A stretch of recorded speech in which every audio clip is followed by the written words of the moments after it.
Yeah. So yeah, I've been working on a bunch of new things at the start of this year.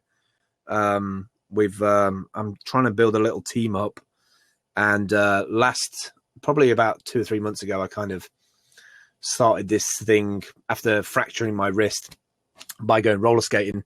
By the way, if you've ever roller skated as a kid, don't assume that 20 years later that you can roller skate, because it doesn't work out. And for a good month, I was sitting here with a cast on in my caravan, feeling sorry for myself, which is why I started Team Humble, which is kind of a Slack channel for people to hang out who might have mental health issues, or, they're alone, or they just want somebody to talk to. And that was one of the reasons why I was feeling sorry for myself, sitting in the caravan thinking, how can I use Blab to like chat with other people? And we ended up making a little group. And then we went off in December to New York to, help out at the soup kitchen and stuff. And that's kind of what I want to do for this year, That was something that just blew me away when we were talking last night. You were talking about how you got on a plane. So you drove, I imagine, down to London, and you got on a plane. Yeah. And you flew to New York to volunteer in a soup kitchen. Yeah, well, I did crazy. There weren't any soup kitchens in England that responded to you. And my joke answer last night was that I wound up not sharing it with you, but my joke answer was, because it didn't occur to you to just simply show up and say, give me a ladle. They don't even do that. That's the thing. The thing is, they turn you away. No, it's not even that. It's not even that. Most of the places in the UK the soup kitchens are either in churches or in social places, what do you call them? Social housing. And all the social housing is electronic door locks. You can't get in. You simply just cannot get in. For the last 5 years, I've been sending emails early December, not like a few days before Christmas Day. And it's how I started video blogging. If you go, I've got a Vimeo channel, and I've got videos on there that go like 8 years back. When I started, my very first video blog was about homelessness in this town, because they were putting in the newspaper that they didn't have a homeless problem. And yet I had friends who were telling me, yeah, there's a homeless problem. There's loads of people going to this church. And that was the very first video stuff that I did. And I've always been I've always had that karma side to me. Whenever I've had money, I've kind of always tried to share the wealth and be distributed with it. And at Christmas, I've always wanted to help out. I've always had time at Christmas. Can I have you say that again? Because there have been in my circle of friends on YouTube, there's been a huge discussion about that this week. Which is what? Discussion about what, John? Sorry, I missed that. About karma, and when you have had money.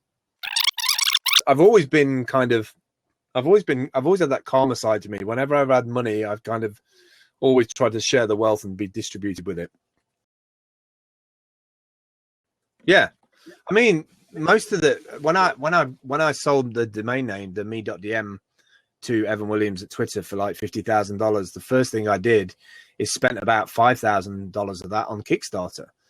And yeah, it was a kind of little bit selfish in terms of various bits and pieces that I want. But I kind of feel like it's really difficult to describe to people, but that is probably the one thing that I think is missing the most from advocates and digital makers on the web, is that we don't spread the wealth around. Like if we want change to work in the world, you've got to get up and do this shit. You can't just be a keyboard warrior. You can't just be a Facebook warrior that clicks like and expect the world to just change or somebody else to do it. You have to actually take part.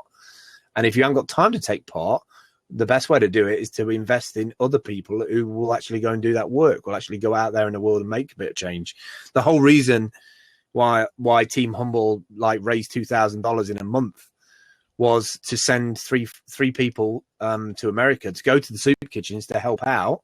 But we didn't do it because it was like getting on a plane, spending the money to go on the plane. It was making a point that I would blog about it in the UK and say, why does it take me to fly 3,500 kilometers or whatever it was to, New York City?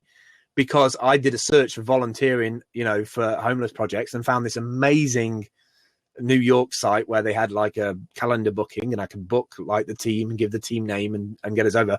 Why doesn't that exist in my own country? So it's I mix it up a little bit, be quite disruptive. Although I'm a connector, I'm very much a disruptor as well. If I see something that's awesome and we're not doing it, I have to say why we're not doing it. It's simple. Like, you can use technology to bring that social activism to the local level. So just me blogging about it in the UK will kind of, hopefully it will get back somewhere and people will be like, well, why don't we do it in the UK?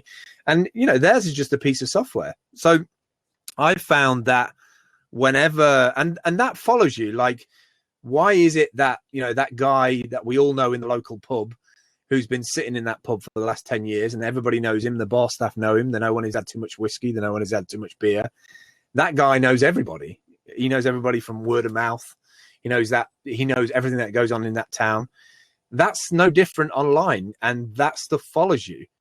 You know, unfortunately, Eric had a lot of like trouble following him in the early days of, you know, he had a various amount of different projects and stuff, and people blew a lot of that stuff out of proportion, I think, personally.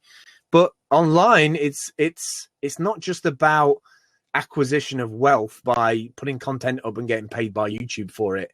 It should be distributed. And I think if you had a group of 50 or 100 people and everybody was like a membership, like a Patreon thing, and they could see the outcome, if people could see the outcome of investing in that person, and then the authenticity of actually doing that work and the knock-on effect of that work, that message through the internet is distributed en masse by a group of other people. That's so much better than listening to these politicians who just tell us curated stuff that we think we want to hear. We have the tools now to be able to get stuff done and be able to quantify the impact that that's had. So why isn't there, we don't have something that every month I can see a person's done that work or has fixed the roads or has fixed that, not this wishy-washy world that we live in of like media snippets, you know. So invest in the people who are actually getting the shit done, the ones who are hitting the road, getting out there, actually doing the jobs, being quite disruptive. But then you have to decide that somebody just said red tape. Well, in that case, then we need to invest in different colored tape. And we also need to take off those rose tinted glasses because, you know, money, unfortunately, like, is always gone in the hands of the people who do the worst things with it. So like, if you remove money out of the equation and you actually just talk about value in the 21st century, like, what is the value of us having this video chat now? What is the value of people conversing with each other?